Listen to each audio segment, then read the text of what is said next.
Welcome, Ollie, to Metallarium Pages. It's a great pleasure to talk with you about Illusion Force, this new album, Halfana, and more things related to the metal world in general. So we are starting by asking, how are you doing today? How is the band during the last 3 years? Because your previous album, Illusion Paradise, was released 3 years ago. Yeah. Well, I'm doing well, and yeah, Illusion Force has been pretty busy for the past 3 years.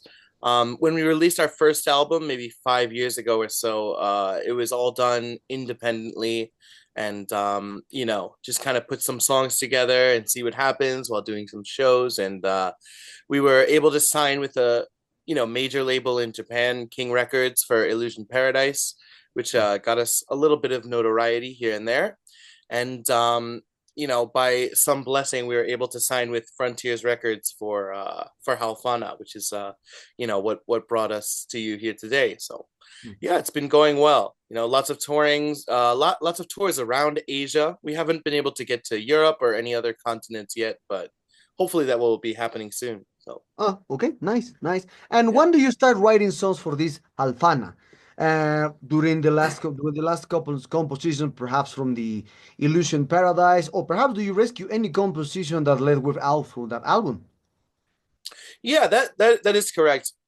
Probably for every album we've made, each of us so each member of the band has our own songs that we've written. So every time we make a new album, we've got about 30, 40 songs that could become album songs. So some of them, for example, in Illusion Paradise, maybe there's a song that we all really like, but we don't feel like it would fit with this particular album. Mhm. So we might use it again at some point. So once we started with Halfana, probably about 2 years ago, I think, is when we really started focusing on Halfana.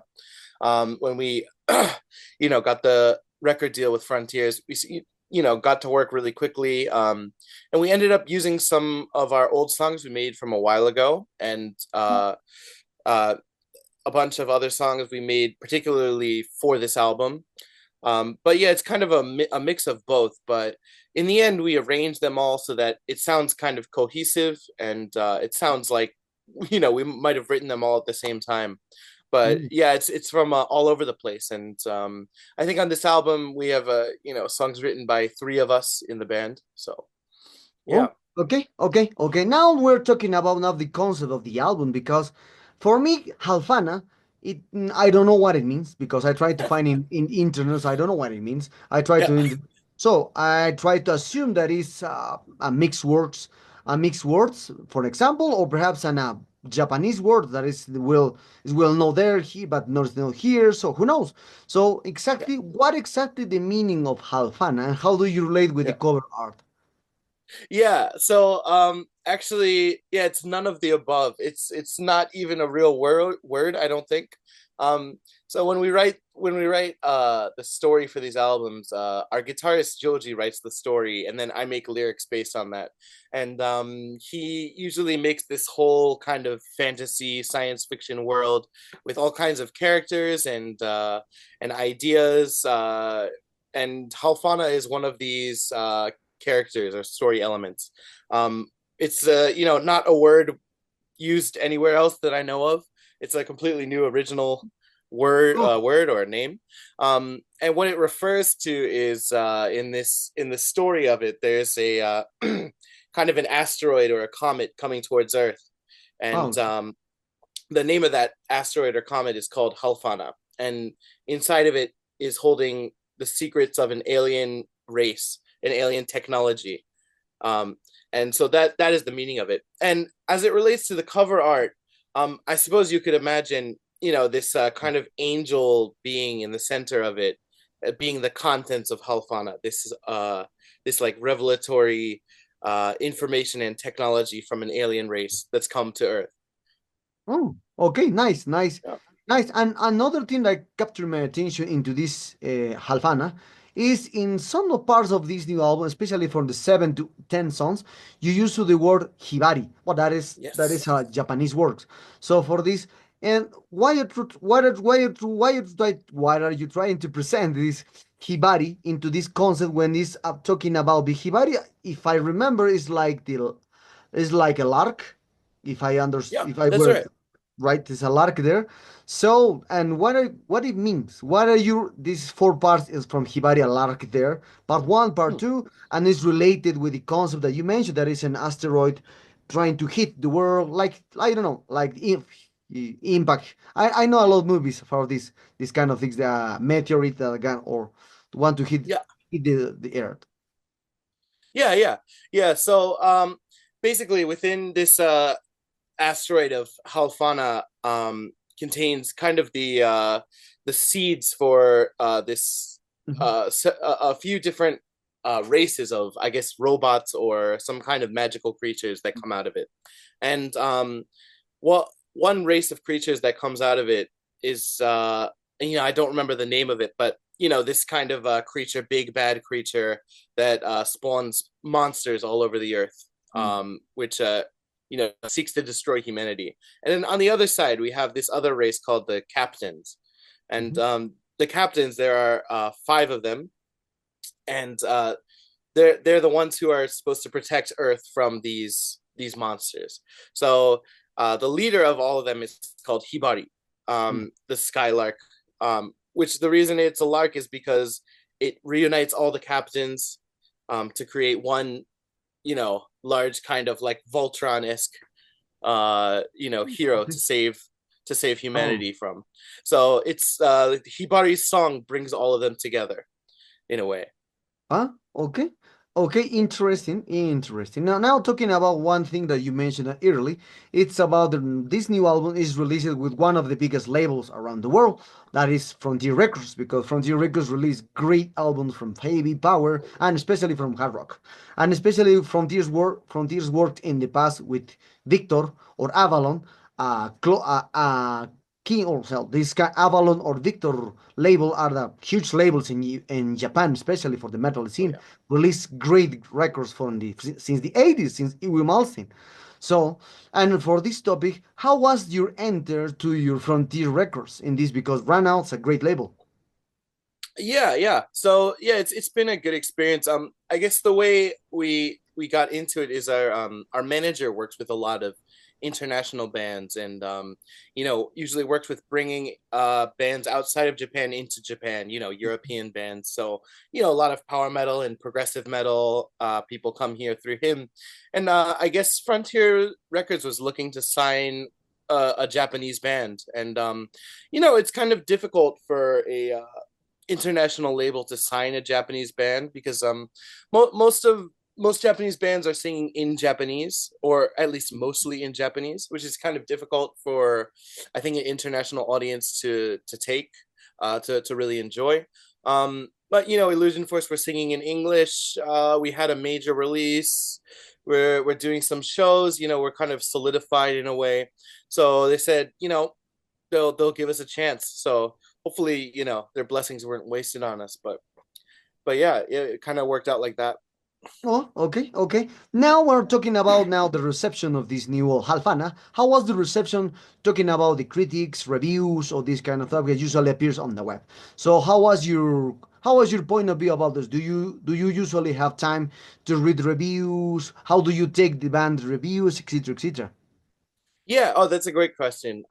Yeah, I've seen a bunch of opinions from time to time, people all around the world, and it's somewhat as expected. I think people who don't understand power metal, they say, "Oh, it's Dragon Force." Yeah, that's fine, but people who are more into power metal, I think, have very very mixed opinions, which I think is great. By the way, a lot of people love it, a lot of people hate it, and that's like exactly where we want to be. The reason for that is we really strive to make music that has never been made before. We don't want to sound like anything else. We want to, there's still so much music to be made in the world, but still so many bands are just, kind of copy pasting the same old kind of thing. So we really wanted to make something different. Now, since we're trying to make something different, a lot of the songs are very weird, I guess, or unique in some ways, and for some people they're just not going to like it, and that's totally fine. But there are some people where they hear these new kind of sounds, kind of novel chord progressions, and it really touches their heart. And if there's even one person who feels that way about the album, then I think it's a success. So. Mm. Okay, okay. And now, talking about the promotion of this new album, what kind of plans do you have for this new album? You mentioned that you will do some tours there, across Asia in general. So, before a part of that, what kind of plans do you play? Do you have plans to play in Europe because you are close from Europe or other for this? So, what kind of plans do you have in general, or perhaps are you already working in your fourth album? Yeah, so probably for now we're focusing on our Japanese tours. So we had one tour lined up for the international release to do in Japan, which we're doing right now, and we'll have our final show of that tour this next Friday or this Friday, and then we're thinking about maybe doing another tour for the Japanese release of the album. So, all in all, it'll be, from December to about April, kind of consistent touring around Japan. And then maybe, just maybe, we might do some shows in Asia. And as for Europe, that's the dream for us. I think it's difficult to get Japanese bands out to Europe for a lot of financial reasons, as well as, things like visas and all that. But we're just waiting on someone to call us up. But we'd love to do, the festival circuit or anything like that. We're very much looking forward to that. As for the fourth album, uh, we haven't started writing quite yet, but we do have a lot of musical ideas still left over. Some really great songs we made for Halfana that just didn't fit with the album, which we may repurpose into the next album. So we'll see where this next year takes us, I guess. Okay. Okay. Now I'm talking about one thing that is happening now. I don't know how is the market there in Japan because around the world in US, and European and Europe is like the people are hearing listen or like music just by singles. It's like the in the biggest cities, the music are springing just by hearing Spotify and this. But I see that Japan works differently because I see platforms in Japan that just complete or to try to purchase the albums, the physical stuff. So this completely different. For me, it's completely different because the works differently. The works differently here, but now in Japan it's different. So how do you see this kind of difference that exists in Japan with the metal world there and with the metal world outside? Yeah, sure. It's not as though there's a kind of two different categories of Japan and the rest of the world, but Japan has maybe stronger tendencies Mhm. towards certain activities when it comes to supporting music. I think more Japanese people are interested in, supporting the band by buying the album kind of a thing. And I think they tend to have more enjoyment of having the physical CD than a lot of people. Of course, such people in Europe, North America, South America feel the same way. They want to have the physical CD. Of course, some people, but most people probably just like to listen to it on Spotify or whatever, YouTube, and on their way to work or something, rather than have the physical thing. But it's Mhm. definitely more popular to actually get the physical thing and feel some connection of my financial resources going to support this band, which I love. There's a lot more of that is kind of consciously done, I think, in Japan as opposed to the rest of the world, which might explain the differences but between them. And also, whenever an international band releases something, there's always like the Japanese edition with the Japanese bonus tracks. You know, um, I'm not sure if this is still true, but at least at a certain point, I had heard that it was because Japanese CDs were more expensive, so there needs to be kind of a reason to buy in Mm. Japan rather than to buy just the international edition for a cheaper price. And since Japanese fans are so loyal and dedicated, and willing to kind of give their resources more than people in a lot of other countries, it's tends to be a favorable system to use, it seems. So. Oh, okay, okay. What into your biography, I saw that you came from U.S. You're Yes. American, so and you live now in Japan. So US never present a great power metal band. So Manowar is like power metal with heavy Yeah. metal, whereas not like power metal like we know like from Stratovarius, from Halloween, etc., etc.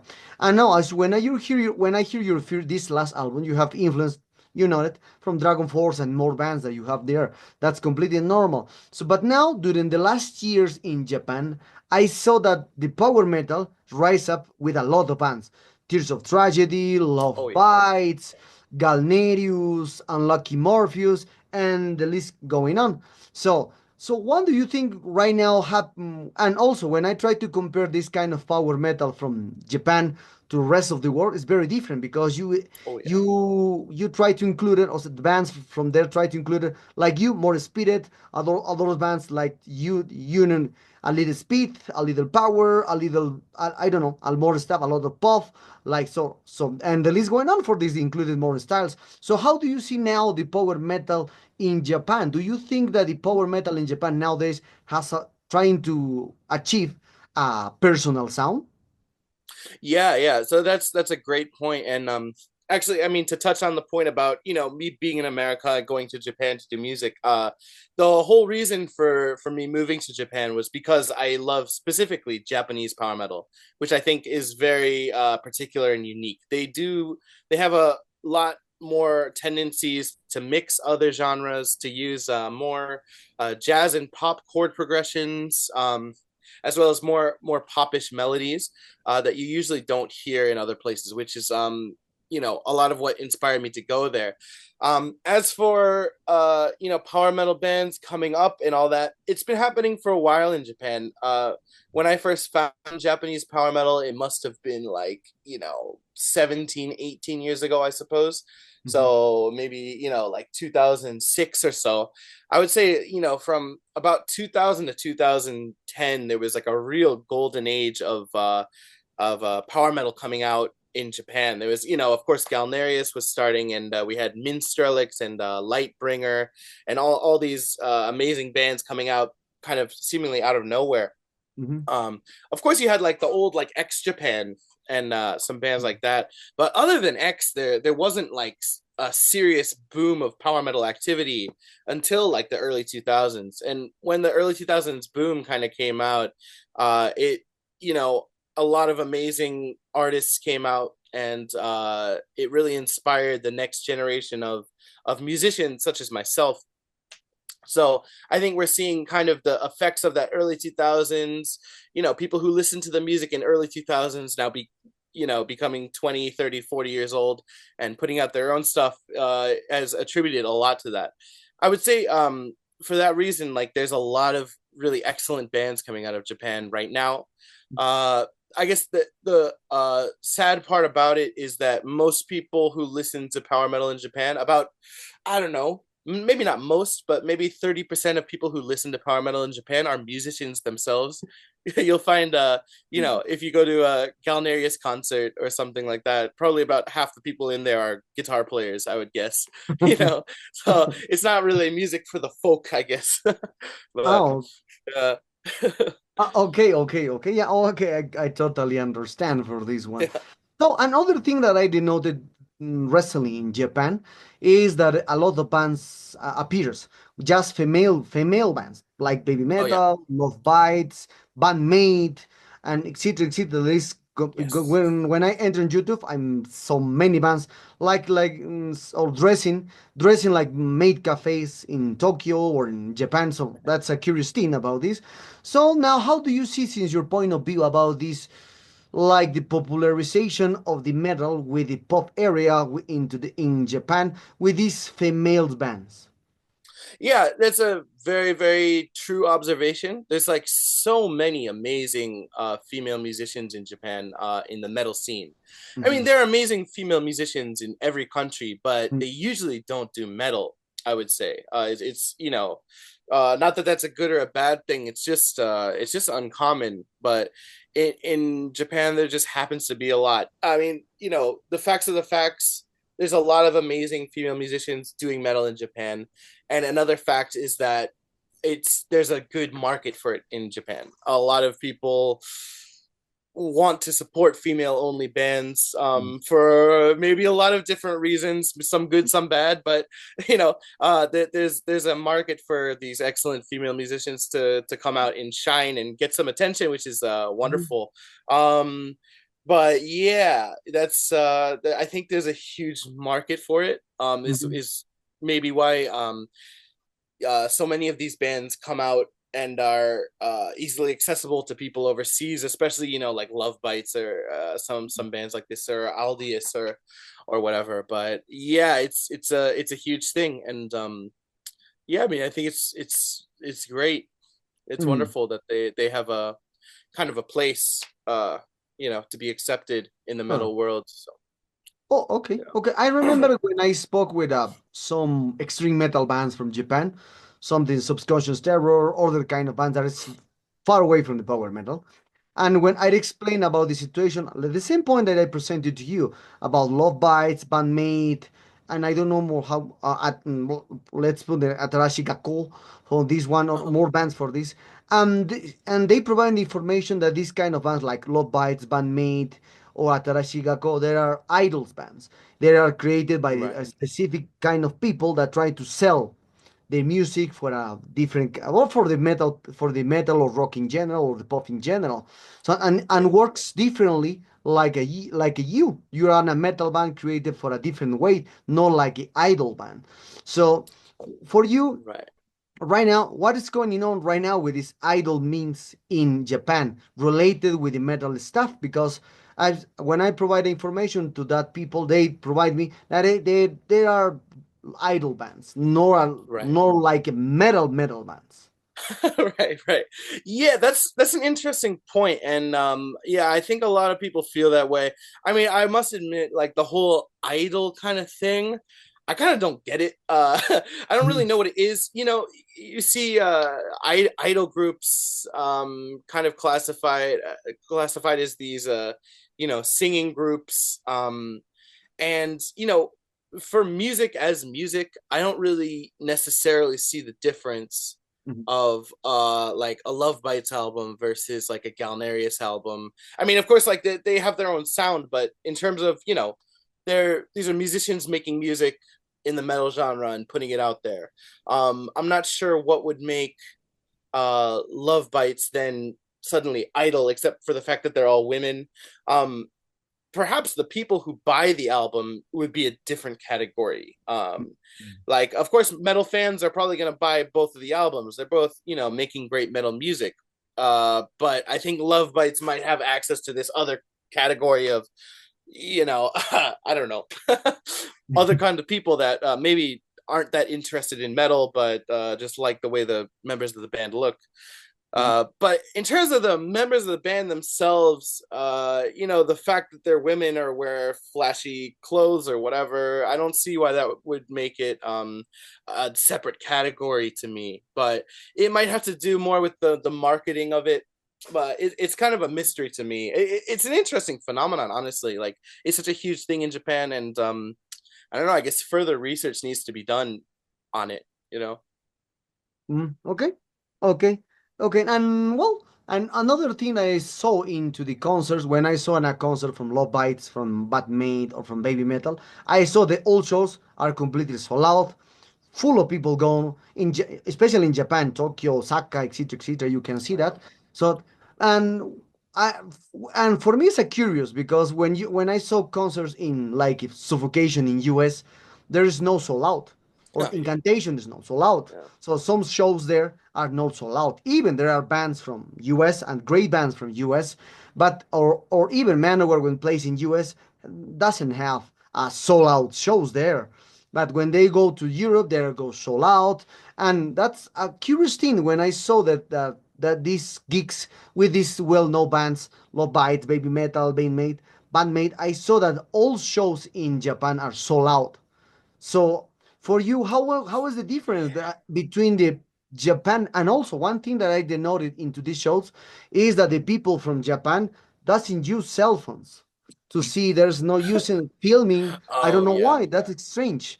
For me, it's strange because when I was in Europe I was in the festivals there. I saw that people trying to film in a show, but in Japan, I saw that the people are more enjoying the show without filming or what I'm here in the show, something like that. So what is so for you that you living right now as American, as you have an American point? So how can you see this topic that is all that the people in Japan is very supportive with their own bands, and also then they're no recording shows by with cell phones, etc., etc. Yeah, yeah. So, two very, very interesting points about that. For sure, I think, I mean, to be honest, if you look at, Love Bites and Galnerius and look at Mhm. their like, huge sold out shows is a wonderful thing. But in power metal, that's about it. Of course, like other bands are doing kind of some sold out shows. Sometimes, a couple thousand people shows that go like kind of well. But in terms of bands that can consistently sell out like that, it's pretty much those two. I think there's really not very many else. And maybe Matenro Opera is another one that sells out pretty consistently. But other ones, it's a struggle like it is anywhere else.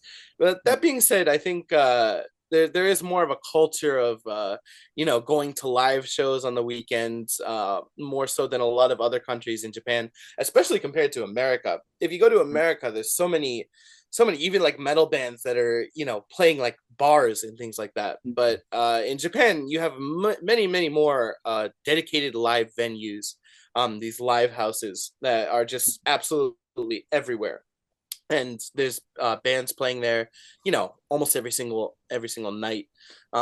So there is a good culture for it in terms of power metal bands actually selling out and making a killing during live shows. I think it's pretty much three or four bands and that's it.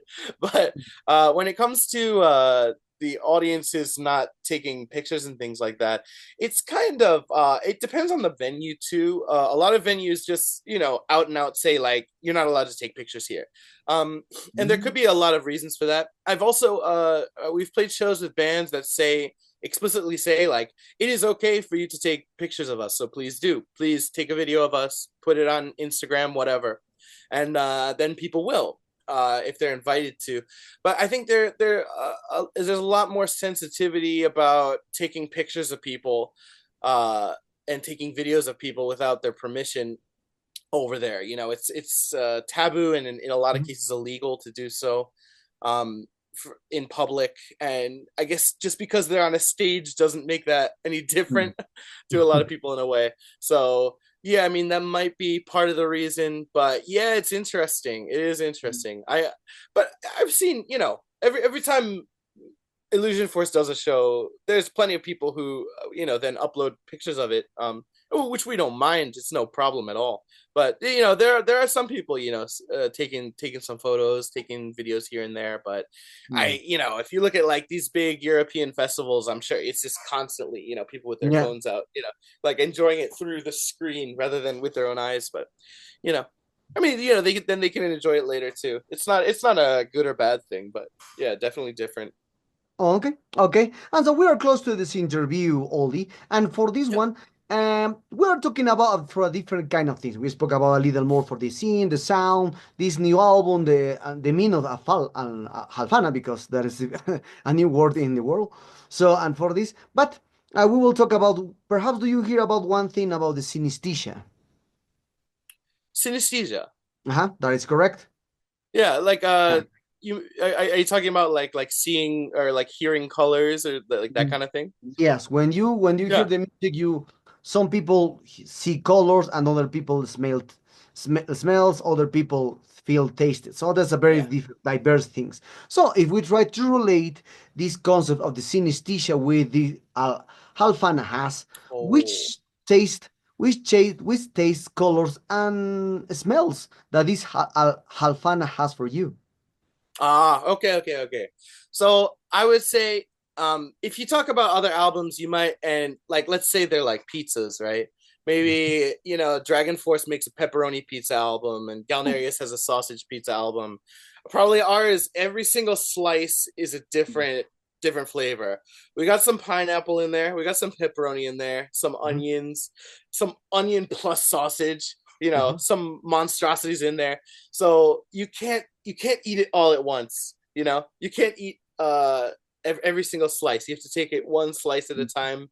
And the good and bad part about that is most people are not gonna like the whole pizza.